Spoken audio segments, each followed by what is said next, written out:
Hello, Tom Levecchia here with a very special guest. You're watching New Theory podcast in collaboration with Mobsters Inc.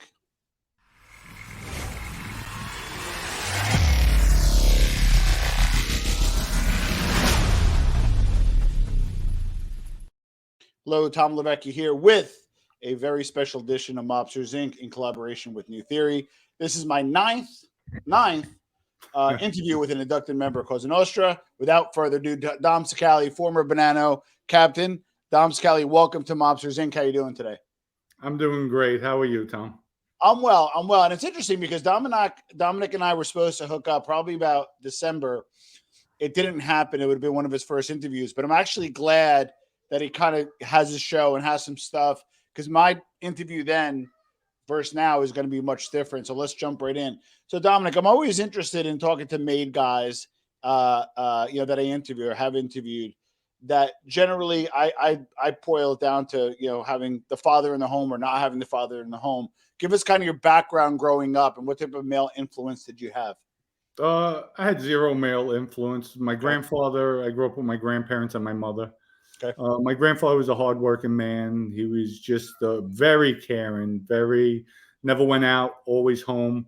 Yeah. Where I needed somebody more aggressive, more, I would say commanding, somebody, more, not a knock around, but more of a father figure, the strength of a male. That's what I needed. And I never had that. That's why I gravitated to the streets. Now, you grew up in the Bronx, correct? Yes, sir. That is correct. What section? Pelham Bay section of the Bronx. So a lot of people don't know this, and they really should. And in my opinion, there's three major parts: Pelham Bay, somewhat Tremont section, and then obviously Morris Park, which have been and always stayed Italian strongholds, versus, respectfully, Bensonhurst went very Asian. A lot of neighborhoods in Queens, maybe the exception of Whitestone. Astoria is now non-Italian. We can go on and on and on. Everybody kind of migrated to Staten Island, New Jersey, but Bronx stayed strong and stayed very Italian. So the kids that you grew up with, were these other Italian kids? Were they kids and knock-around guys? Were they civilians? Were they mixed? Give us kind of your 11th grade crew, if you will. I grew up in the building we lived in was Hazel Towers. It was a 19-story building in the Pelham Bay section of the Bronx. Yeah. And any given time during the summer, there might have been about 30, 40 of us. And I was one of the younger ones. Yeah. So the age ranged from 10 to maybe 16 years old. Yeah. And I would say out of everybody, maybe 2% went bad. Interesting. Gravitated to the streets. Everybody else were, so it was a middle-class neighborhood, good neighborhood, solid. Yeah. And good, really great upbringing, obviously, to have that type of ratio in an Italian neighborhood. Yeah. Well, because that's what's interesting, is because people watch us, and interesting enough is probably only about 10% of my audience is on the East Coast. It's actually London is number 2, and I think New York is number 1, London is number 2, and then I think Chicago is number 3, and then I have all different cities throughout the world. And what people really need to understand, a very small portion actually goes into the life. I think the numbers go into 1 in like 10,000. Italians come doctors, come lawyers, that kind of stuff. Right. But with your father, as I understand, he was a street guy, but he wasn't a mob guy, correct? Correct. My father was a street guy, but growing up, he was away. He was doing he did 9.5 years back in the 70s, which back then was unheard of. Yeah. When he did come home, he was with another woman, so he wasn't living in our household. Yeah. And there was a lot of tension between him and I, conflict as we got to know one another. Yeah. And I just felt he never cared for me. He was caring more for his stepkids than his real son. Is he still alive, if I may ask? No, he passed away sometime in 2011 while I was in federal custody. They housed me in the witness protection program. But I got a chance to speak to him. You did get it. You did get a chance. Yes, they allowed me to speak to him, and my first words were, "I'm sorry." He said, "Don't be sorry for anything. I know what they did to you." I said, "But Dad, that's still no excuse." He still said, "I love you, and you shouldn't be sorry." And there's a lot of people out there. He was talking about the made guys in the Bronx. Yeah. They're very upset with what happened to you, and they don't blame you. Was there a part of you though that, and don't get me wrong, I would not want to tussle with any of the Queens guys, the Brooklyn guys in any way, but the Bronx is a particularly kind of tough. Were you concerned for his safety when you rolled? You know what? It's funny that you say that. He was in, actually, when I flipped, maybe I think a week later, the government never even told me. They arrested my father. So he was dealing drugs, and I had no clue. Yeah. They brought my father to MCC New York, which is a holding facility, federal holding facility. Vinny Basciano was in MCC at that time as well. And through the grapevine, Vinny sent word in the building, nobody better put their hands on my father. Oh, wow.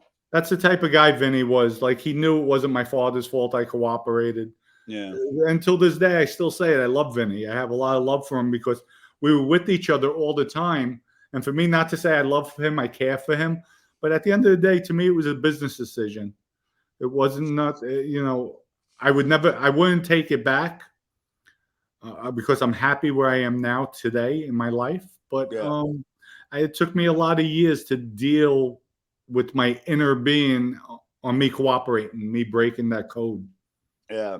We're going to get to the Vinny stuff. Like I said, we'll kind of stick to, people that are super public or past. Sure. Obviously, we both, know we're not going to talk about current people, but I do have an interesting question in regards to your father. When the first thing you said was, "I'm sorry." And this was a guy that, you particularly weren't, fond of, in a sense where he wasn't around, probably some angst, but he's still your father. Correct. You know what I mean? So I find it powerful that you were worried about what he thought. Can you unpack that a little more? Because I felt that was pretty powerful. To me, my father was just a sperm donor. I always felt he didn't love me. He didn't care for me. And again, that's what led me to the streets. Yeah. But at the end of the day, deep down, it's still I know it's my father. There's still that love, a child. Even my wife tells me today, I still see the pain when you talk about your father. And I'm 56 years old and I still feel it. So I can imagine the younger kids growing up. It's just, and he wasn't even in my life. It's just, it's that impactful for a person, a human being to, be craving something, watching my other friends having their fathers at their baseball games, teaching them how to throw a baseball, how to throw a football, and me not having a father there doing that. And, it hurt. It hurt growing up. But, you tend to get numb. And that's what pushed me to the streets. I never had his support. That's a great point. I equate back to, and although we're an Italian American community, and generally Italian American fathership is strong, when it's not strong, fatherless absence plays a big deal. And most of the guys I talk to are in the same boat. I was in the same boat as well. My father left when I was 2. I'm a self-made guy, not made in that life, but in career and stuff and financial. And I think I had to prove to myself that I didn't need him. And I also didn't want anything from my mother. So I was very like, you know what? I'm going to make my own stuff. I don't want stuff from you. Even though she gave it, I didn't want it because I felt bad taking anything from her because he left her. So we're not going to, don't worry, we're not going to go to Dr. Phil today, but it's just to set up the context. And something, Tom, if I may, the funny part, nobody knows this. Okay. Ooh, exclusive. You have the exclusive with this one. It's funny that you say that because when I was maybe about 10 years old, my Aunt Barbara, who's my mother's sister, she has 3 boys. They lived in Rockland County in Pearl River. She told my mother she wanted to take me. I want to take Dominic, have him come live with us. Yeah. We'll give him the structure he needs because they saw I was very athletic. I was into sports, but they also saw I was veering the wrong way as far as scholastics in school. Yeah. And she offered, she says, let me take him, let him come live with us. You're always welcome to see him. It's your son, but this is my nephew. And, my mother, I don't blame her. She said, no, that's my son. I'm keeping him. I'm all she had at that time. So, but my life would have been different, definitely, if my mother would have agreed. Wow. Yeah, that's profound. That's why I try to do these interviews, because people watching always have like those forks in the road, and the wide forks, and those decisions that you might have made 3 or like the reason why I love talking to guys like you, and I'm not a street guy, I never was, but we're both Italian Americans, grew up in the area, grew up in the culture, and we're only 3 or 4 decisions away of being close or far from each other. You know what I Correct. mean? Like, Yes. so if I was, maybe grew up in the Bronx or you grew up in suburban New Jersey, things might have been different. All right. So what was high school Dominic like? Were you, the football guy? Give us high school Dominic. High school Dominic, I started in my freshman year, Monsignor Scanlon, which is a Catholic high school. Okay. I was very much into basketball. I was Nice. started on the JV. I was one of the starters. And what the coaches did, there was a kid at that time, Chris Jennings. We both went from St. Benedict's to Monsignor Scanlon. They actually elevated him to the JV, so I had somebody that I was familiar with. Yeah. I was excelling. I had college recruits looking at me.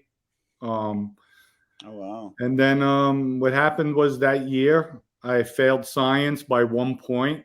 The teacher, I did not want to go to summer school. And that's one of the first times my father interjected to my mother, let him go to public school, let him go. And my mother didn't want me to go to public school. Oh, wow.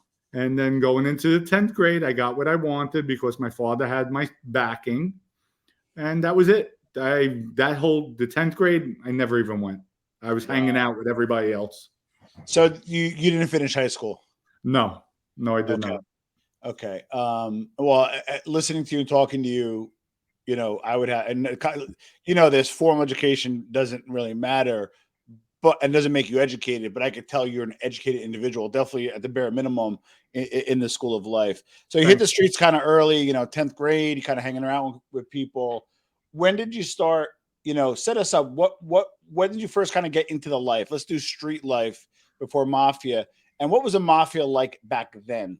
I really wasn't around the mafia back then. Well, I was, and I didn't even know it. Put it that way. I was selling drugs, making money, selling fireworks, just a street hustle, whatever was there.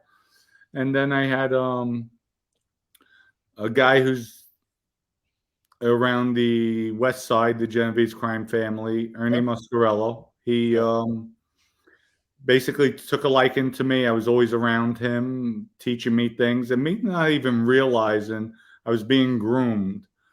He would teach me how to fight, and a lot of other things in the street. How to, if I'm sitting in a place, always sit towards the door, face the door. And he gave me a lot of different. He was schooling me, grooming me, and I really didn't know it at that time. Yeah, it's so like conflicting as an adult, right? You're like on one end, that was kind of like probably a mentor, and this is gonna sound terrible, but if you're gonna be in the life, might as well be in the mafia. You know what I mean? Like it's like right. You know what I mean? It's like the Harvard of the life. There's some structure, there's some honor, there's some rules versus being in a gang or maybe some loose knit thing. So on one end, you can kind of look at it as a form of mentorship, a good guy in a bad situation. But on the other end, now that we're a little more educated and we're older now, and we have our own kids in our lives, we're kind of saying, hey, you know what?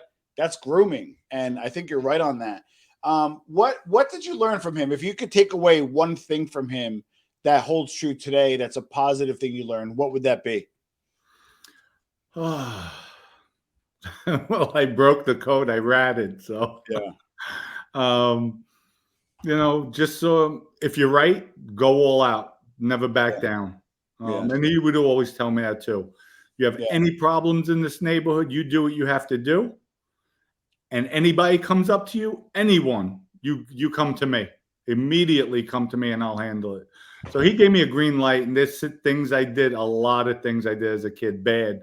And where adults came in, people, I guess they were mobbed up. And they came up to try to chastise me, and he grabbed them.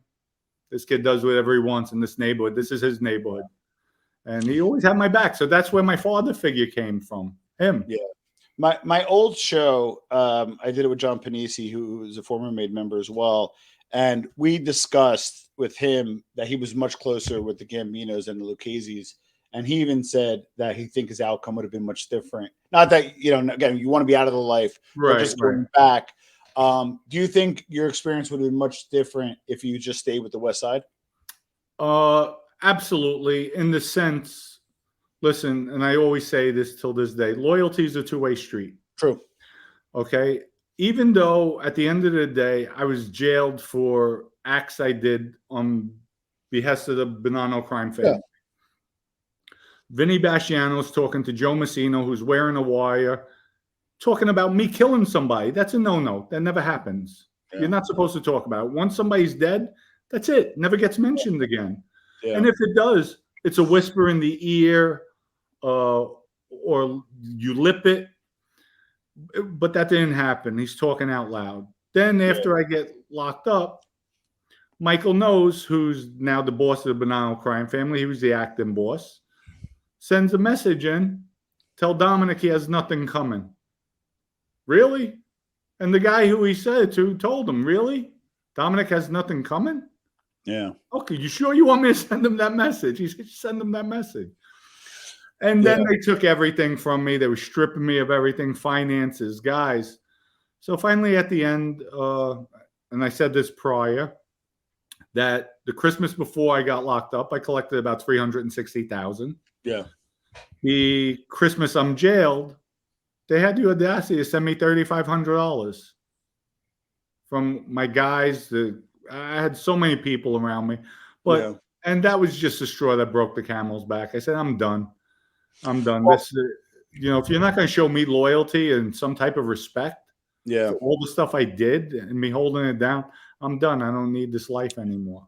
So I tend to deep dive in this kind of stuff, right? And hearing it directly from you, I do want to give a little pushback and a little thought on this. When you did some off book stuff with we don't even say who, you did some off book stuff that never should have been brought up. Didn't you first break the rule by going off book?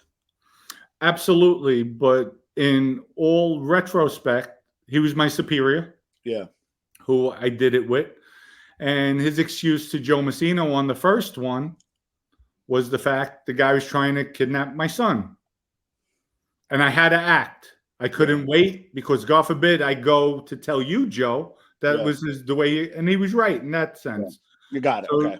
Joe agreed to that. And then the second one, it came from the boss. It came from himself. He was the acting boss. He had the power to call a shot if somebody was to get clipped. And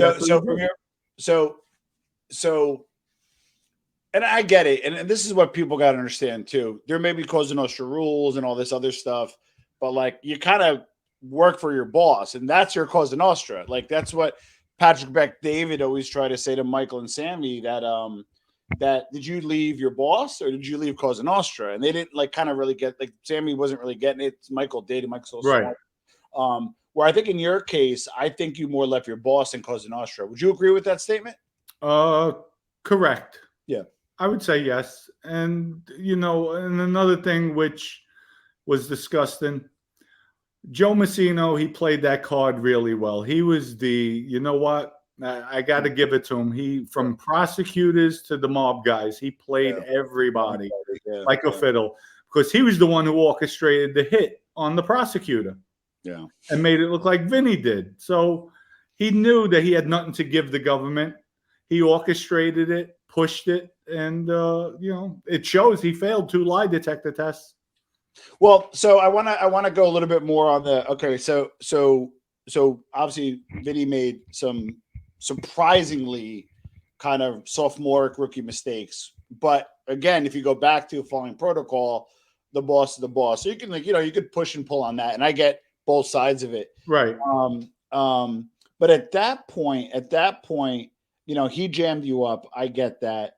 And then obviously when Massino flips, but did you flip before Massino or did Massino flip first? No, Massino flipped first. I got arrested. Actually, what the feds did, the morning they arrested me and then brought me to MDC Brooklyn, they put me under the SAMS Act, which is like a terrorist act. Okay. There's no visits, no phone calls, zero communication because they thought I was plotting to kill they thought I had the plot already in motion to kill the prosecutor. So they had special dispensation. Got it. Okay. So what they did was the cell that Joe Massino was in, because the day they brought me in, that's when they moved Joe Massino out of the building and brought him into the WITSAC units. Interesting. Witness protection units in the feds. They put me in Joe Massino's holdings in his cell. I'm like, you guys are dirty. They were dirty for doing that. But at the end of the day, but I wanna be a little more detailed because and it's gonna sound crazy. I do believe you care about Vinny. Your inflection changes. I do. Your mannerism I do. change. I There's do. some care there. And I know this story. And check out. And by the way, check out Dom's show. He has his own show. He's got a lot of subs. He's got a lot of good lives. Got a lot of good stuff going on. Some stuff you may agree with. One stuff you disagree with. One thing I think what makes you different is you're allowed to disagree with you. A lot of these other guys, you know, you can't disagree. But and if I'm wrong, I'll state I'm wrong. Yeah, that's exactly. Another thing. Exactly. I'll go on live and I'll state it too, like I did recently. So, you know, not everybody's right all the time. And well, I can't do that. Then every show I would be 5 hours about how I was wrong. But that's another discussion. All right. So you get locked up, and you know everybody kind of gives. And I'm just you gotta remember, I talked to a lot of associates. I probably interviewed most of the mob guys. I definitely interviewed most of the maid guys. The one thing that I keep recurring is like, hey, I was prepared to do a flat 20. I was prepared to do this, and then you get presented with something much larger, or you get screwed and you deviate. Right. So what happens is, and I respect your opinion and why you did it, but I want to go a little deeper because I want to feel it emotionally, if you will. You loved Vinny. When how long was it when you got brought to federal detention to flipping? How much time passed? A year. A year. And then walk us through that year. We were having they kept Vinny and I separated. The only time we saw each other was during co-defendant meetings. Okay. And I would ask him, what's going on out there? Why did Michael dismantle my crew? That's my support. I'm not convicted. Yeah. And Vinny kept on saying, I don't know. I don't know. I asked him, what's going on with the sports money? I don't know. I don't know. I don't know. Yeah. What's going on with the body shop? I don't know. What's going on with my construction? I don't know. Because remember, they had me tight, that I had zero communication with people, especially for the first 4 months. Come to find out, I sent word out, sports for the football season. Vinny received over $750,000. Half of that was mine. So I was like, and when I confronted him with it, oh, well, I don't know. And I know Vinny. Vinny's on top of everything. He's very anal. Yeah. I asked him about other things, and he just sidetracked everything. And it got to the point where during one of our co-defendant meetings, he turns around to me, because even my lawyers, I had Jeffrey Lippman representing me, and Vinny wanted me to take the stand on our behalf at trial because he felt Joe Massino, Sal Vitale, they knew nothing about me. So they couldn't. And I had a lot of legitimate businesses on the street that I could talk my way out of it, and he felt I would come off good to the jurors. Interesting. And Jeffrey Lippman told him, no way. No way. And Vinny wound up making me fire him. And that was my lead attorney. I had like 4 or 5 attorneys. Yeah. From him to James Vaccaro. You know, I had a powerhouse team. I had Mark Furnish on board. Oh, wow. They're not cheap either. No. And I told Vinny, help me liquidate all my assets. I have about $10 million. They'll come back. I'll put $2 million towards all the attorneys. Yeah. And we'll fight the case. And it got to the point, I just turned around. I told him that he turned around to me. He said, during the co-defendant meeting, do you blame me for you being in here? I turned around and said, absolutely. You should have kept your fucking mouth shut. Those were my exact words to him. With that, we both get up. The whole conference room cleared out. Attorneys, investigators, paralegals, they all left. The only one who remained there was Ace, Anthony Aiello. He was our co-defendant. Yeah. And Vinny and I went back and forth. He said, go do what the fuck you got to do. And he said that to Patty DiFilippo one time during a co-defendant meeting.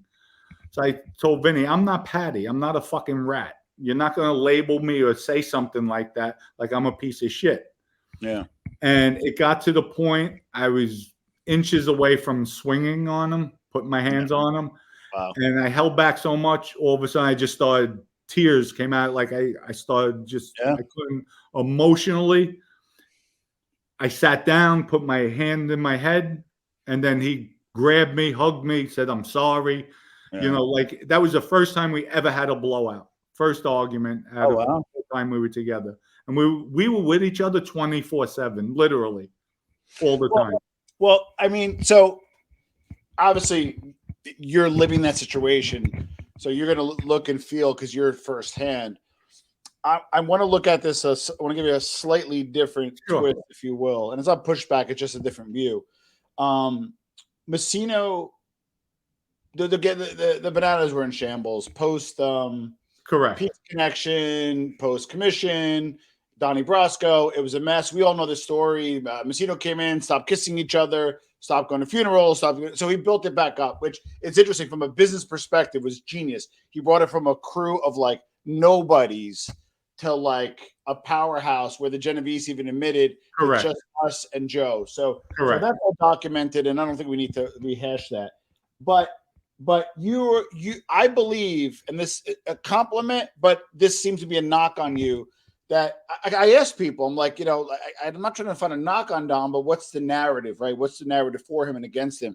So some of my sources are like, hey, he might have got made a little quick, and he might have gotten promoted quicker because of the power vacuum, because of Cantarella, Copa, all those guys got kind of scooped away. There was a power vacuum. So the knock on you from my sources was you kind of got made a little too quick, and you might have got promoted quicker. What do you say to that, Dom? They're right. They're right. What happened, though, I was supposed to be straightened out. I was around Vinny in 1999. I think it was at the end of 2000, 2001, he put me in to be straightened out back then. Yeah. Under Messino. Right. And what happened was somebody, I think it was Michael knows, somebody said I just came home from jail for selling drugs. And Joe Messino had a 5-year moratorium for drugs. Yeah. My understanding, so as Messino was building up, he kind of felt things were strong. And I was told he had 3 criteria. One was no drugs. I don't know who had a moratorium, but no drugs. Good lineage. So like if the father was a wise guy, grandfather was a wise guy. And then the third is money guy, which I think we're starting to make some money. And I do want to touch on and you kind of proved me a little wrong. My whole thing was, why weren't they making more money guys in the mob? Why didn't they keep them the money guys? And why didn't they become more of a legitimate organization? And when you and I first spoke, you're like, Tom, no, you don't get it. Like you said, Messino needs the right recipe to make a Borgata. But keep those guys associates. They have the same power, the same money. Mm-hmm. But you know what? Don't give them a gun. So walk us through what Messino had right and then what he had deadly wrong. And I'm going to go back. Let me go back to, because I answered your question about, yes, I did accelerate real quick in the Mafia. But even Vinny, when he told people that, because Joe Messino was the one that sent word to elevate me up as an official captain. When Vinny, Tony Green sent word into Joe that Vinny wanted me to be an acting captain. Joe said yes. Okay. And I did accelerate quick. But Vinny's theory was to Tony Green, when he proposed me to be his acting captain, Dominic's with me for the past 4 years. He's with me every single day. He knows the way I act. He knows everything about me. He knew the life prior. So he's seasoned. He's vetted. He would have been in the life in 2000, 2001, but because of his drug conviction, he didn't accept it. So he was around me. So that was Vinny's theory. But yes, to answer the question, go back to the original question, I excelled real quick. Yeah, because as far as I know, Mafia doesn't give you a handbook, and they don't have a great correct. So I do want to get to that. About becoming a captain, especially amongst like your own crew and stuff. But let's go back to the earlier part where he was making more money guys, but he was making them do work. Right. And you told me on the phone back then, I'd rather you say it, where you were right on the recipe, but you're wrong on the ingredients. Well, he was sharp because you do need guys like the San Gennaro Feast was one of them. Yeah. Perry. I call him a legitimate guy. Guy's a restaurateur, 5 restaurants, very successful, ton of money. But Joe felt, let me straighten him out, and that'll be our liaison to the San Gennaro Feast. That I think even Giuliani complimented him. He gave him the kid of the city. That he was this made man. Yeah. So, Joe had the right formula there, but I felt Joe put the wrong people in power. He knew his brother-in-law. He had to know his brother-in-law at one time as a corrections officer. Yeah. And at one time, back in the early 2000s, they gave me the contract to kill Sal. Joe was greenlighting it. Oh, wow. About 2 weeks before I'm supposed to hit him, Joe took it off the table. He told Vinny, I can't do it. My wife, that's my wife's brother. It'll cause too much tension with us and she'll never forgive me. So Joe took that off the table. But at the end of the day, listen, the guy brought the crime family from nothing to one of the pinnacle crime families up there with the Genovese. And then he destroyed it. He brought it back down. And, you know, looking at everything, hindsight, you only live 10 years on the street. Yeah. And our thing was, even when you cooperate, Vinny and I would say, why? Like, we know he's sick. He's obese. He has diabetes. Yeah. He eats like he has 5 assholes. Yeah. Like, he doesn't stop eating. He doesn't care for his health. Like, you're going to die in prison, yes, but you're not going to die at the age of 100. You know, you'll be lucky if you get 5 or 10 years if you have that left. Why? At least keep your head up high where, you know, the legacy you would have left behind would have been probably the best boss in history. Yep. And it's interesting because he died like the week of Matteo Messina Denaro died in Sicily. So he went on, you know, Italians do it differently. They go on the run and then they get caught, and then he was sick and he could have rolled and he just said, you know what, I'm going to die anyway. Let me die. My point being is if he got caught 10 years ago, he knew he was going to die anyway. That's what I find interesting, where like that John Bologna, I know, died a few years after. He was an associate on the West Side. But my point being is if you look at the outcomes of informants, like if you really look at how do they really end up, a lot of them wind up dying 5, 10, 15 years later. And some of them, they kind of either knew they would die, or I'm wondering if the stress associated with that accelerates their stress does accelerate. Yeah. But, so we talked about how, you know, Messina brought it up. We talked about Messina brought it down. So when you, prior to getting made, what were your revenue streams? What business were you doing? And what type of money were you making gross, if you don't mind me asking? I was doing everything. I had an auto repair shop, real estate office. Out of the real estate offices, we were doing titles, mortgages, insurance, construction company, tile company. I had a bar, lounge. I had a lot of legitimate businesses. And then we had the sports book, a massive, massive sports book. What percentage were you legit at prior to getting made? What percentage? What percentage you legitimate revenue versus illegitimate? Was 80% legit? What percentage were you legit? I would say 80% was legit, that 20%, but that sports book was massive. So any given week, I could put in my pocket $300,000-$400,000. Jeez. All right. And that was split 4 ways. Yeah. So, okay. So then you get made. Where were you made? In the Bronx? I was made at Anthony Donato's home in Westchester. Tell us about that experience. To me, it wasn't, I don't know. It just I didn't feel different. Vinny asked afterwards, hey, you feel any different? I said, no. Like, what's different? Yeah. Because I was around, who straightened me out was Tony Green. Yeah. Joe Camarano Sr., he was there. Patty DiFilippo, because he straightened out another Patty. Yeah. Vinny was there. So they were all like, do you feel different? No, because I was around those guys every single day. So with Tony Green, Joe Camarano, and I was in their company. I was privy to a lot of things I shouldn't have been privy to at that time. So they would treat me like I was straightened out. Yeah. Like I would consider that like a high-level associate. You don't have to say their names, but how many people were you made with that day? There was about 4 of us. And then it's always funny. It's always in 4s. Is that like, don't you get a certain allocation every year? And that's what they did? 5 a year. Yes, it was 5 a year. And they had a policy, if you don't use them, you lose them. Oh. Vinny had that changed. Because Vinny said, why would we have guys coming home from jail maybe the following year. Yeah. Why would you have us put guys who aren't qualified just for numbers? Yeah. Wouldn't it be wiser that we save them and then we use them for the proper guys? They all agreed. And that's what happened. Policy change. So, without saying names, the three other guys in jail, alive, active, inactive, dead. Where are those three guys now? You don't have to say their names. All alive on the street. Okay. You get made, and whether it be Vinny or somebody who just sits to you and say, now you get money for half point. Here's get the keys. Like what access and what changed for you materially after you got your button? Nothing. So you seem that out of all the guys I interviewed, both with and without a button, you seem to hold the button in lesser regard. Is that a fair statement? It's the person. Okay. All that button, that to me, that's all bullshit. Always was.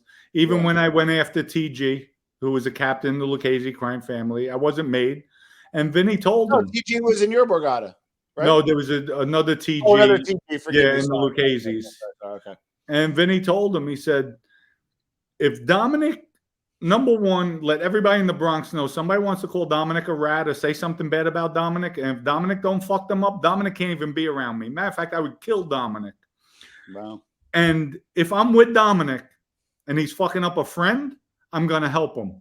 Wow. Because that's a man. A man sticks up for his pride, his manhood.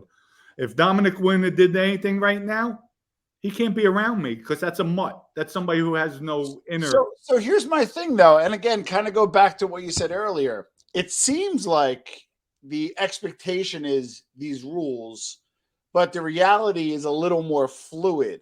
So when things went sideways for you, because we're going to get to poor leadership in a minute, which is another discussion we'll get to, things were fluid that worked against you. Why were you so surprised that you saw like kind of fluidity here, and then the rules became fluid for you against you? You seem surprised by it. Why were you surprised? Were you surprised? And you're talking about when I got locked up? Yeah, because I feel like I'm believing everything you're saying, and if I'm taking it in good faith, you got screwed because you have a stipend.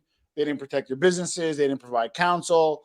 Maybe they didn't take care of your wife. The things you would expect as a man of honor. No, right? all I expected. My properties, the construction sites I had, the real estate office, the bar lounge. Just keep it. Yeah, they sold things. They sold it, kept the money. They sold everything. Buildings they took out of my name. Yeah, let me ask the two legitimate guy for his own good. A place is in your name. How does a mob get it out of your name and sell it? Did they force your wife to sign it over? No, they had the Robert Van. Well, I'm going to talk now. Robert Van Zan's passed. Okay, he was Vinny's guy. So they had their connections with title companies and lawyers. Of course. Yeah, but could we argue you may never had this stuff if you weren't with the Borgata? Can you make that argument or no? Well, you could argue it any way you want, but I was an earner. I was an earner all the time. Yeah. And I just got upset because, again, loyalty is a two-way street. Vinny's talking about murders. My boss is wearing a wire. The other boss on the street just says, I have nothing coming. I'm in here because of the family. Remember, the murders I did weren't because of Dom Cicale. Correct. That I had issues. These were administrative. Because of the crime family. Yeah. Whether Vinny had the okay to kill the first guy or not. Yeah. Vinny acted. I was there. Well, because as far as you're concerned, he is the crime family. He's your boss, right? If he gives you an order, that's the crime family, right? Okay. And at that time, on the first murder, I was an associate with him. Yeah. So whatever he tells me, who am I to question? Okay. So one thing I always found interesting is my experience, again, yours could have been different. I always felt that the mob was very cutthroat when it came to illegitimate stuff. Like you go away or something happens, they put their hands in. But they generally laid off the legitimate stuff. It looks like they put your hand in your legitimate assets as well, correct? They had them in the No, not even... Let me correct that. Yeah. Vinny was getting the money from the illegal stuff. He just tended to keep everything. Got it. And then what happened? Yeah, they took everything from me. I mean, it was just like a field day for everybody. At least wait till I'm convicted. Yeah. At least wait for that. And so I just had a sour taste in my mouth with that. It was just dirty. The other part is the reason why structures fail, obviously, by having the wrong structure, but having the wrong people. Whether we like it or not, post Messino, the leadership was way off versus Exactly. So that was an issue. And I have a good point too. Please. I'm a captain. I had a crew of over 20 people in my crew. Yeah, that's crazy. Because I got the guys from Richie Cantarello's crew. I was getting all different people. Yeah. Out of my crew, 30 people were locked up. Joe Torre was locked up. Yeah. I think there was a few other people. Altogether, I was going for $3,500 a month. I was sending everybody $500 each for commissary. Wow. I didn't have to do that, but I know how it is. I was always fair. I was always somebody, I have your back. You're my brother. I got your back. You're in my Dejeen. Correct. You're going to get this. And I just felt, where is the loyalty? Like, I've always guided myself like that with respect and got my brother's back. I'll help you out any way I can. Yeah. I'm there for you. And I'll give you a scenario. Nicky Santoro, his son-in-law owed me $5,000. Yeah. I'm locked up. I send word out, Nick, could you please get the money? Have him send. Come to find out, Nicky sends word back. He sent maybe 500. The rest he kept. He said, Dom, I needed the rest of the money. I'll pay you when I can. Well, and his son-in-law wasn't a friend, right? No, his son-in-law was married to his daughter. He was, I think, in the plumbing business. But if I understand protocol, Nicky should have gave you the money, and then he should. Correct. That's what I mean. The wrong people in wrong positions. But how are you going to tell me you need the money? I'm the one looking at a death penalty case, and you needed cash. So so we talk about poor leadership, which is in spades post Messino, but then also poor structure. Because I was trying to think rationally, right? So you're a street guy, you're an Italian guy. Don't get me wrong; it doesn't get. It's the Ivy League, but in the late 2000s, you probably would have been okay. You probably would still be on the street if you didn't get made, right? But so here's what I don't get. I always thought, okay, you can't touch you, right? That's one option. That's a good thing. Maybe get access to cash. You got a brigada behind you, but you hit the nail on the head.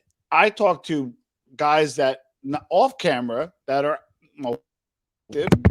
I heard you don't get it nowadays. If you go to jail and you're a friend, you don't get an envelope every month, and it's very captain specific, not even brigada specific. So if you have a good captain like a Bill Catolo, you went away, he paid you. Probably Persco didn't even know about it.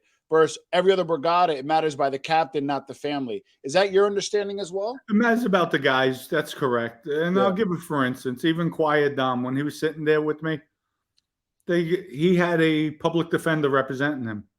He didn't need it. They had $250,000 for him for a lawyer. He said, "Guys, I'm old. Yeah. I don't need a good lawyer. This is a bullshit case. I'll get a few years and that's it. So don't worry about it. Don't waste your money." But that's what the mafia is supposed to be like. That's what you're supposed to have, that support, that brotherhood. But you don't. I want to jar that up because I talked to and I think he says it best, Anthony Arlotta. He said, and we're not that far in age, but he said, he goes, if you're over 50, you caught the glory days. You saw the guys in the suit, the social club, the Cadillac. Under 50, and I'm getting there, but under 50, because I really didn't see it. I caught the tail end of it. You didn't see as much, right? Like at that point, it was a shit show. Especially in the 90s, the Cavalcantes got decimated in New Jersey. But my point being is, when did it turn? We could argue push and pull, but for you went in the life in the early 2000s, obviously to pick up the scraps and continue on somewhat of a legacy. But when did it really turn to become just a shit show, if you will? This is going to be, it turned for me when I got locked up. Okay. That's when I saw there was nothing. Vinny did have it. Vinny tightened the ship when he was out there. Yeah. Had everybody in line. Even when Tony Green was running the show, it was really Vinny was behind the scenes. Yeah. Because he was, confiding with him with everything, going over every decision he made. So Vinny would suggest something, Tony would follow through with it. So it was Vinny pulling everything together, making everything tighter, where it didn't feel like, okay, we got hit with maybe 10 people that cooperated. Yeah. Didn't affect us. We were on the street. Let's pull the reins. Let's tighten everything up. Yeah. And so really, I didn't notice anything. I felt nothing skipped a beat. I was still doing my thing. And remember, I'm not a social club guy. I wasn't in social clubs. I don't go to card games. That's not my thing. Yeah. You know, and to me, the button never meant anything. It was just because it's the man. Deep down, it's the man. Like Vinny said, they could have 100 guys. All I need is 3. We'll do more damage with my 3 than their 100. I also felt that the Bonanno squad was kind of an enigma. You kind of go back to like the Knickerbocker, you know, kind of Sicilian days, and then it kind of morphed into got very strong in the Bronx. And I actually talked to a former OC guy that covered the Bonannos. There was a point they were unsure if the numbers were 120 or 200. Like, you remember when that guy? Yeah, it's up to Bananas are up to 200. Yeah, and they couldn't like bridge that 80 gap. I don't know if you remember, but remember that guy Cagno got shot at, and I think it was because of the Meldish thing in Harlem. When he went in, he's like, "I'm Cosa Nostra." The OC guys didn't even have a sleeve on them, and I don't think the feds did either. And they were like, you know, so I always felt like the advantage you guys had might have been that like kind of Sicilian heritage, and also kind of being in the Bronx, right? And and also to answer your question, you were talking about it being disheveled and the substance. I'm the only rat of substance, made guy, I think, out of the Bronx. I don't have. I did some research. I don't believe there has been ever a made member that has informed or been a cooperating witness, as far as I know. And I researched it pretty heavy. Out of the Bronx. Out of the Bronx, correct. So all five families, I believe. All 5 families. The Bronx is tight. So all the stuff that went on in Queens, Brooklyn, this one's ratting, that one's ratting. We have to watch out. Everybody going chaotic. We didn't have that in the Bronx. It's still tight. Yeah, it's still a tight neighborhood. Now, at that time, the Albanians were very strong. I know the Gambinos were pretty close with them. Did you respect them as the kind of the sixth family? Were they subservient to you guys? How the Bronx were, again, particularly in the Bronx, Albanians were strong. How were they versus the Italians back then? They were good with Vinny, myself. Okay. They had a lot of respect for us. They tried making a move on a Colombo guy. Okay. Who was very close with us. We told them no. Oh, wow. They backed up. But you know, it works both ways. Yeah. But at one point, and this is a fact. Yeah. We were going to kill them. Vinny couldn't take the fact. Vinny's very egotistical. Okay. And he was upset when they smacked the guy Joe Gambino, took his social club out of the Bronx. Oh, wow. And the guy's a Lucchese guy, and he didn't do anything. He was a made guy? Didn't do anything. Yes. Wow. Yes, he was. And word got back to Joe. This is years later. Vinny wants to roll on them and have everything set up. Word got to Joe. Joe called for Vinny and told him no. That's their problem. And Vinny's thing, no, it's Cosa Nostra. Yeah, we should all be there for one another. And Joe didn't want to hear it. And the funny part is I watch your show, and it might have been post Casso, but my point being is at one point the Lucchese's were probably the most dangerous family. Actually, yes, they were. Yes, they were. That's not happening under the Casso era. No, hell no. No way. He's wiping out. Listen, the day it happened, that day he's wiping everybody out. There's no doubt. Him and Vic. So, okay. So you're in MD's, you're in the lockdown, you know, the case now is a case like, so you have an idea, you have an attorney, you're also a smart guy. People can say what they want about you, but you're an intelligent guy. How did you feel your chances were, aside for getting screwed over and stuff? How did you feel your chance? You think you were going to blow trial? Did you think you had a chance?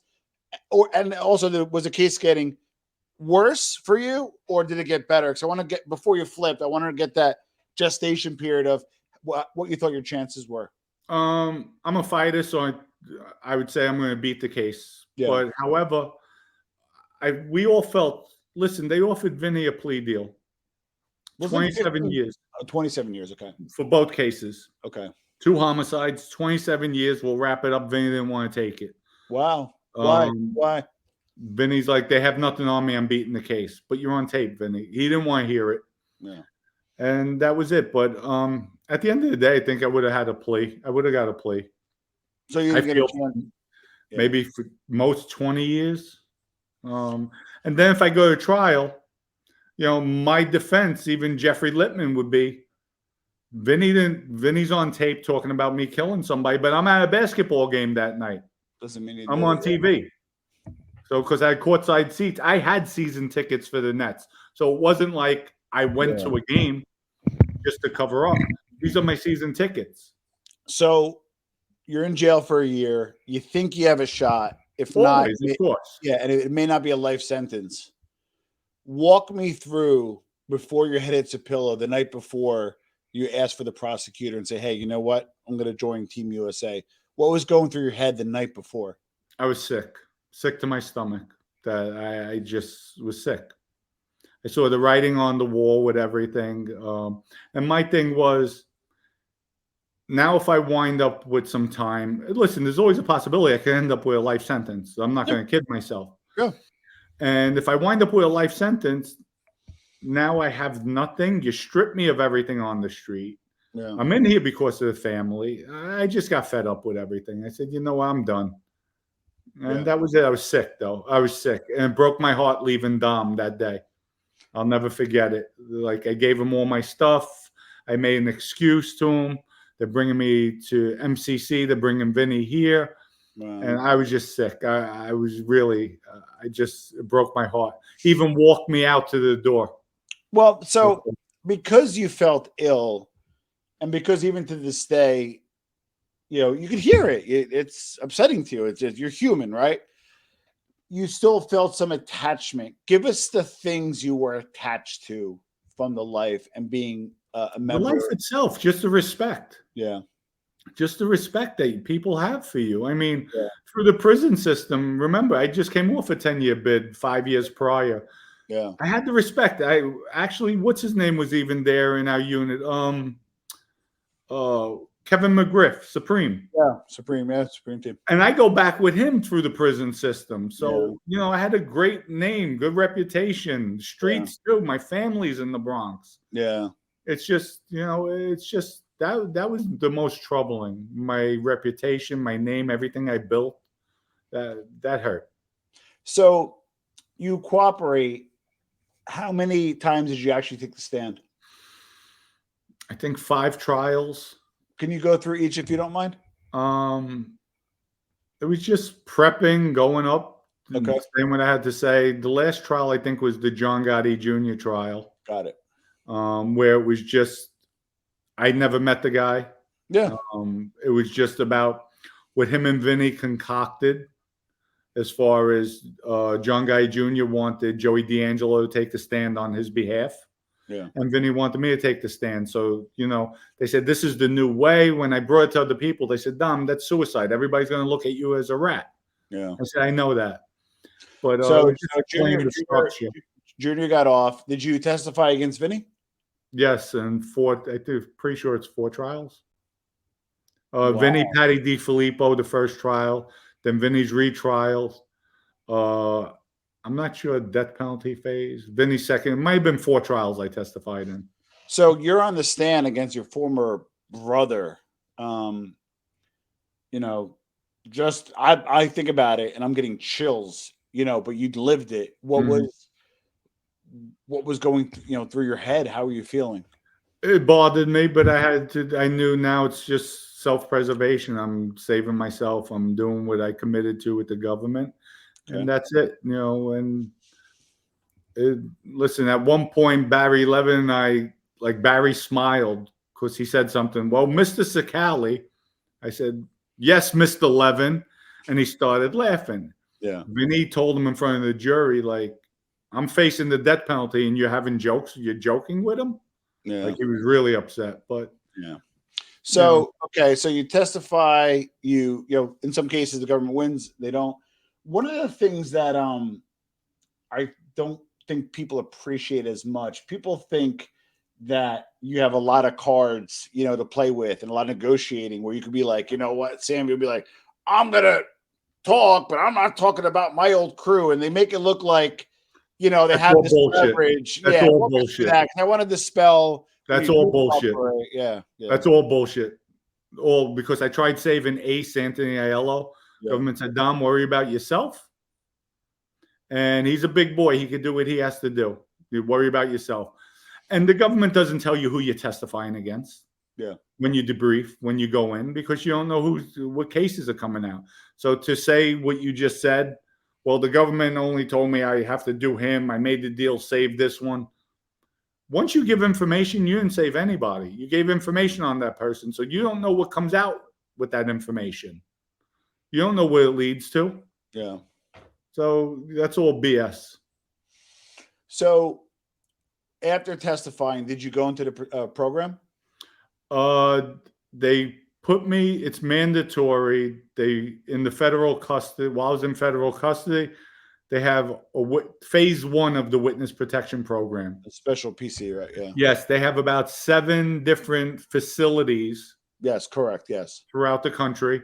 And that's where they placed me. When I was released, no, I did not go into phase 2. Got it. Now, when you were in phase 1, were you with any other Cosa Nostra informants? Yes, I was. Maybe Sammy the Bull was one of them. Did you play chess with him?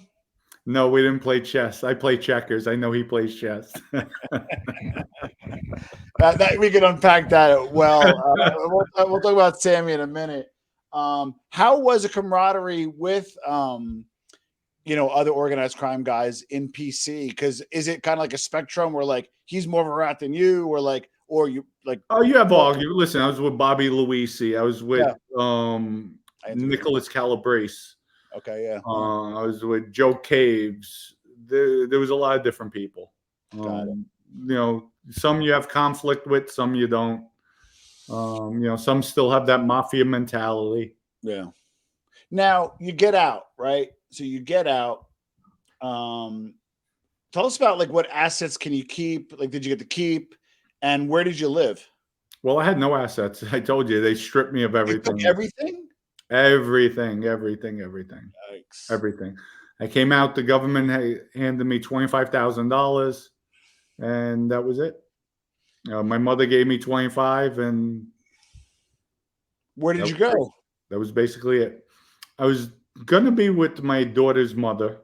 We planned on staying together, and long and short, I was living with her sister while I was in the halfway house. Yeah. They gave me home confinement immediately, so I was staying there for 3 months. Then after that, I just got an apartment, wound up meeting my wife, and that was it. So I was always a follower. I'm friendly with Ed Scarpo. You wrote a book with him. You want to plug that book? Because I don't think more people should be aware of the first book you wrote with Ed. What was it? I think the Cicale Files. Yeah, it's a shorter book. It's a nice read. It's an ebook. Yeah. Yeah, and Ed's a good journalist. Great guy, Ed. I love him, really. Yeah. So I've been following you even before you came on the YouTube, and you had a fairly successful business life. I think there's, people that know me, I care about the business end of things. I try to extract the moral to make a better life for myself and to learn from your mistakes and others' mistakes. But you learn from your own mistakes and you build a pretty nice, legitimate business foundation. Give us your first few moves, and then what did you do to kind of, turn your life around? Well, a legitimate guy from my past. He's one of my only friends, a Jewish fella. Okay. Always remained in touch with me while I was incarcerated. I came home, and we're close. Even the family's close. He calls me up. He says, Dom, now at this time, I'm getting involved in entertainment. He says, Dom, I have a construction job for you. And I tell him, nah, I'm not interested. Dom, you could have the whole job. I'm not interested. Dom, it's a $200 million job. I'll be down there tomorrow. And exactly, that put me right back on the map. I did that. I was down there for 2 years working it, and 700 homes. And with that, the developer wound up selling out the project to Lennar. But and then Lennar went bankrupt. It put me back on my feet with that job. And then you got into some pretty interesting stuff. I saw you in the private plane. You were going to Sierra Leone to save the water. We were doing water projects in Sierra Leone, Pakistan. That was the plane in Pakistan. We were doing things with the largest land developers in Pakistan. Oh, wow. Also Guatemala. I was sitting down with presidents, vice presidents of those countries. And it became in Sierra Leone, it was a business opportunity. that wound up turning into a humanitarian effort. Philanthropic, yeah. The government never paid me for our services, and I wound up donating and constantly fueling the machine, helping the kids, doing things for that country, bringing medical equipment to their country, a lot of different things. Now, tell me if and you're welcome to disagree, but tell me if you agree with this statement. The mob in the U.S. had kind of a crossroad, because when there were neighborhoods, if it made sense to be super local, I get it. Boston every block, local stuff, Shylocking, not going to have a huge international presence, right? Right. But then as the neighbor dissipates, there goes that, right? But Right. then never was progressive enough. And I hate drugs. I don't do drugs. I lost a brother to drugs. But they weren't progressive enough to say, hey, you know what? There's billions in drugs. Maybe we go international to get that money from drugs or other stuff like projects. The mafia in the U.S. never went international, unlike the Italian mob or the 'Ndrangheta that's in 6 different continents. Was there a part of you while you're on that plane and while you're talking to vice presidents and governors and so forth in these countries, was there a part of you like, shit, if I was still a friend, the Bonannos could have expanded? Why didn't the U.S. Cosa Nostra expand internationally, expand into bigger verticals? That's the one area I never understood. I would say, from looking back, they're not that sharp. You have at least 60% that, to me, they're buffoons. They're still on street corners fighting for that same quarter. They don't have the wayward, they don't have the intellect to advance. And to answer your question, I didn't even think of it. That's the first time I'm hearing of it. Now you have me thinking, but I never even thought of it. And I had friends of mine, I would send them pictures, very successful people. I mean, they're wealthy from my childhood. And they would be like, Dom, only you could be sitting down with presidents in different countries. You come home, you don't know anybody. And 2 years later, you're sitting down with a president of a country. Like, how? Only you. Yeah, because I would argue for the most part that most people that informed or changed their life in Italy, they actually call them pentito, which means repentant one. Okay. So I would argue that you probably are one of the more successful former guys, because a lot of these other guys aren't, you don't make a lot on YouTube, as you know, you don't make a lot doing other stuff. Right. So why do you think you might have been more successful than the other 8 guys that I interviewed? When I do something, I'm in it 110%. So that's why I excelled so quick in the mafia. I'm there. I put my all into it. I'm not lazy. Even nowadays, I'm up at 3:30 in the morning and I'm working. That's when I get my best work done. And I'm at the gym at 6. So it's just embedded in me. I don't like failing. And there's times I do fail. I make a wrong decision in an investment. It happens. I'm human. Yeah. But the majority of the times I'm successful, and I don't stop. I keep on moving forward. And don't get me wrong, there's a lot of times I get depressed. I'm down. Even speaking to some of my guys from New York, from my past life, I don't like hearing you like that. Come on, pick yourself up. It gets disheartening because I don't have the resources I once had. So I'm basically working half loaded to say. Instead of with a full car, I'm working with a half car. And some things, there's a lot of shortfalls I come up with. But at the end of the day, I feel I'm blessed. I'm out in the free world, breathing the fresh air. And that's it. God will provide for me one way or another, give me the strength to move forward. And, maybe he knocks me down to keep me humble at times. That's the way I feel. Yeah, but we talked about this earlier, where respectfully, it's not a knock at anybody, but I probably interviewed maybe 30 or 40 people in the life, including or even prosecutors, tangential.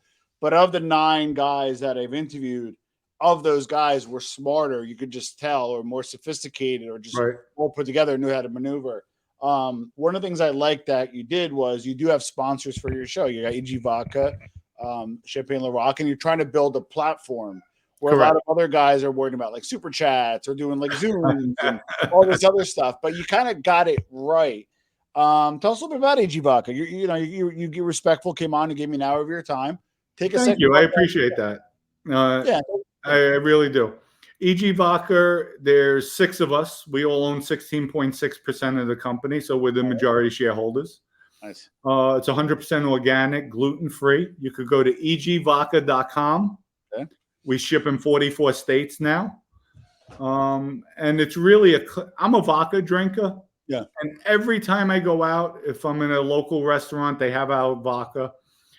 I'll see somebody at the bar. They'll be getting a Kettle or Grey Goose or Tito's. You have to try this.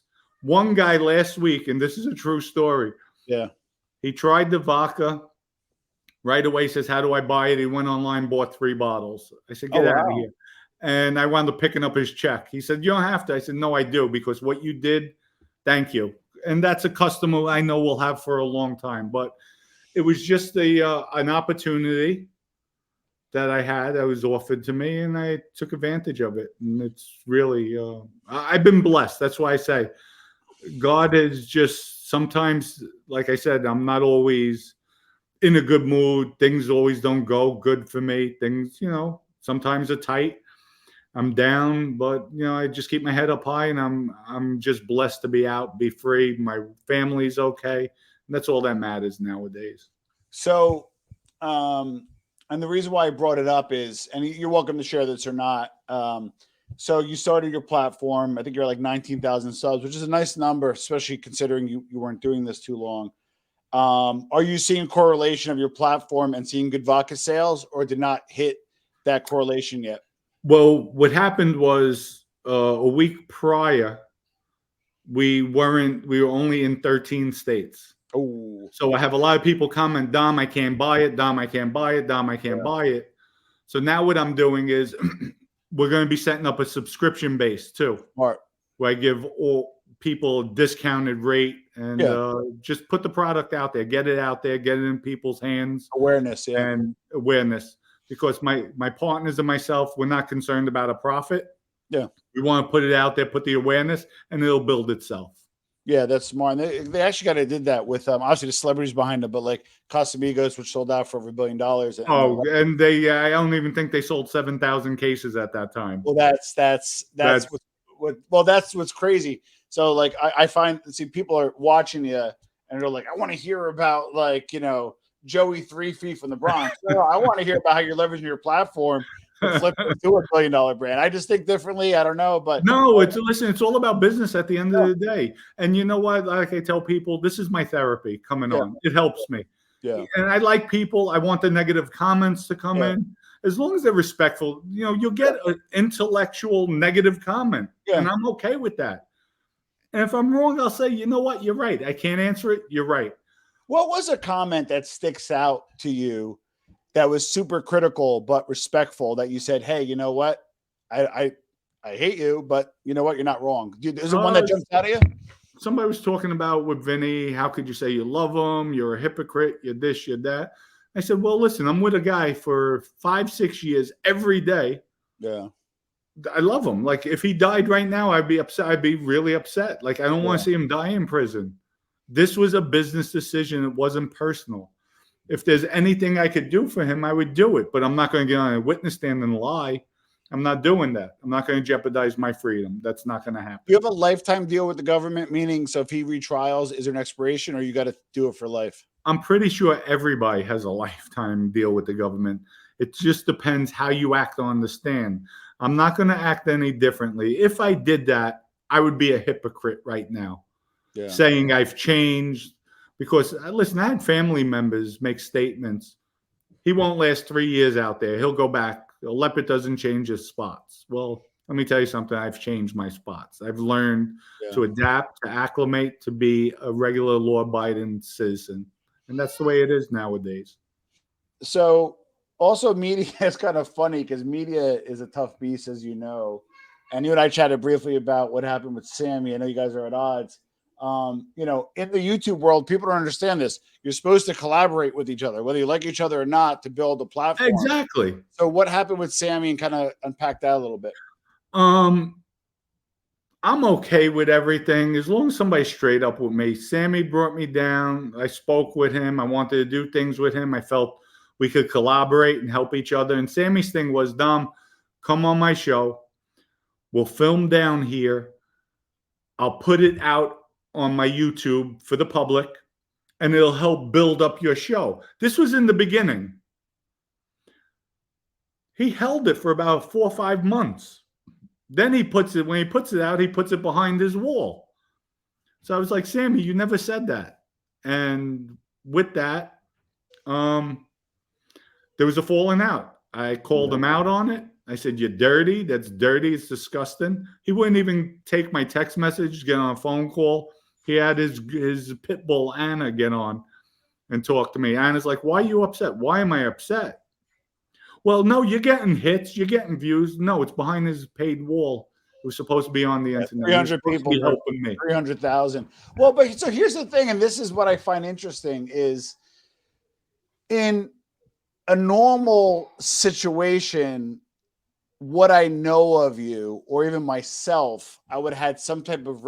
I have written agreements now. Well, I used to be a handshake guy, right? And I didn't become an agreement guy in writing, not because I got screwed, believe it or not. It's just more when you and I argue, it's that possession arrow. Oh, we agreed for 90 days versus 120, just so we don't have a convenient memory, right? I would think you would have an agreement 9 times out of 10 with Sammy saying, hey, I'm coming in. We're going to join. I would have never expected him to do something that low. Yeah. All he had to do, Dom, do you mind if I put it behind my paid wall? Yeah, you do for 30 days. The players, you put it for 30 days to build up the momentum. Then it gets released. I would say, go ahead, Sammy. Do you make money off of it? Go ahead. I know you have to pay the bills. I know that was your expense, having the film guys there and everything. Go ahead. Yeah, you have a clawback. And he wasn't even man enough to say that. So that's why he got the nickname as Scammy. So, but that's the thing. I mean, I dealt with him a little bit. I'm friends with his sister. I mean, sister's daughter. I always had good experiences with Karen. But yeah, Karen's a sweetheart. She's really a nice person. So, and then you had a Patreon with Jeff. Unfortunately, I understand it didn't work out. Give us kind of what you see your model like. Because I'm telling you, it's not that I don't like the Patreon model. It's not that I don't like it, but you need 1,000 people to make money. I like sponsors, occasional super chat. Give us kind of your model moving forward and what people should expect from your channel.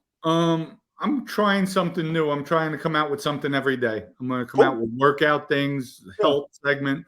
We have the medical platform now for erectile dysfunction. So wait. So your guy does what? ED, erectile dysfunction. Yes, it's for ED, erectile dysfunction. They could go to themanshot.com. Everything's confidential. Oh, cool. I mean, we're doing nice things. I want to be like maybe have Mafia, but a Joe Rogan type where we bring people on. We're talking. Everybody could feel free to say what they want, be opinionated, get into heated discussions, debates. Yep. And it's healthy, I think, for the genre and just expanding. Not that you need not my advice because you're a smart guy, but I come from a marketing background. I have an agency. I can tell you, and this is what I do for a living, men in our demographic from 35 to as high as 65 are the highest and the hardest to get to, but have the most disposable income. So my thing is if you build a platform of men's interest, now you got to work your niche, right? You're the Mafia guy. So you build it up 25, 30, 50,000 subs. But once you kind of hit critical mass, you insert, a male performance doctor, liquor guy. And then the other part is, which I think is underrated, I would like a Joe Rogan type format with a Mafia guy outlook on. You remember that trial with Theranos where they created this fake blood thing and made a $2 billion company, and then I want to hear your take on that. You're like, wow, that's a good scam. Right. Your perspective on that. So I think I'm really excited to see not only your Mafia stuff because there's not a lot of stuff from the Bronx, but I'm really interested to see your outtake on other stuff with men's interest because men are hard to get to, Dominic, and I think you realize that. Tom, I'm open for anything. I'm open. Yeah. Listen, I know I'm not the smartest guy in the room, but I have a lot of common sense. Even doing something together, but as a group, bring a group together where it's entertaining. Everybody has different views, different questions. Yeah. And that's what makes it interesting. I don't want people agreeing, just being yes boys. Well, I like the conflict. Yeah, that's the thing. I don't think an echo. Actually, I'm not like the I gotcha guy. Like we even talked earlier, like ask questions, see where it Right. goes. And I told you, ask me whatever you want. I don't care. Surprise me. Correct. I'm good with that. And With just so other you know, people, they won't do that. and just so you know, I not just mafia guys, but the bigger names. I interviewed like Pablo Escobar's wife. I Right. interviewed Totorina, his son, his first ever Wow. U.S. interview. I think it was some pretty big names. And I'm not knocking anybody, but the bigger you go or the more serious you go, it comes with a list of demands. They have their demand list. Hey, you could ask this, you can't ask that. First thing Dominic said was, "Ask me anything." Worst case, whatever. But I do appreciate that about you. We'll be wrapping up soon, but I want to know also, what do you like? You were thinking of getting together with them, Michael and possibly one about Sammy, but Michael and maybe Mikey Scars. What makes those guys? Let's talk about Francis and Scars. You were all at capo level, right? Yes. And what makes a capo different than maybe the traditional soldier? So we know it's hard to get made, right? Right. But then it's even harder to go. I think about it. There's probably only 750 made guys all in and around New York. There's probably only like 45 captains or 50 captains. Right. It's not a the channel like everybody says who has 20, who has 8, who has none. So like you're like one of 50 guys that hold that spot. What makes a captain different and their perspective different than let's say a soldier? I think a captain has to have the understanding. In my experience, I felt I had understanding. I had the sternness when I had to be stern. I wasn't afraid as far as it wasn't about just the button. It was about the individual and fair. I felt I was always fair with people. Now, I got a management question for you before I wrap up, because again, I care about the business side. I have gotten promoted amongst my team multiple times. So I'd be on a team, I get promoted. Another business on my team got promoted. I'm assuming you got promoted. At least some of these guys were in your crew, correct? Excuse me. When you got promoted to captain, yes, you resided over your, at the very least, part of your old crew, correct? Yes, it was my entire old crew. It was actually Vinny's crew. When I was his acting captain, then he got elevated to acting boss, and I took over his crew. So how do you, and you probably like this question, how do you lead a guy on a rule that last week he says, Dominic, you're telling me I can't do this, but you and I did this together last week? That happens when you get promoted from your group. How did you handle that when you're like my boss now, and you're like, Tom, you can't, we're going to lock out light clubs. And like, bro, we were just at 4 nightclubs last, or whatever that is. You get what I'm saying? I didn't. That was one thing I didn't listen to Vinny. Okay. Because Joe Messino's thing was you can't go to strip clubs. You can't. I'm like, no. I did too many years in jail. You ain't gonna. You're not telling me. So Vinny's thing to me was just keep it under the radar. Got it. Stay under the radar, and that's what I did. But that was just an example. When you got promoted, my question is, you were leading guys that you used to do dirt with, right? Now you're kind of the boss. How did you transition to the boss, especially guys over? You kind of probably did shit you weren't supposed to do. Let's be honest, right? Or no? I didn't open up myself to that many people. When I went out, it would be Anthony Aiello, Bruno, Anthony Donato, and PJ. Really, that was my core guys that we could go out, let our hair down, do whatever we want.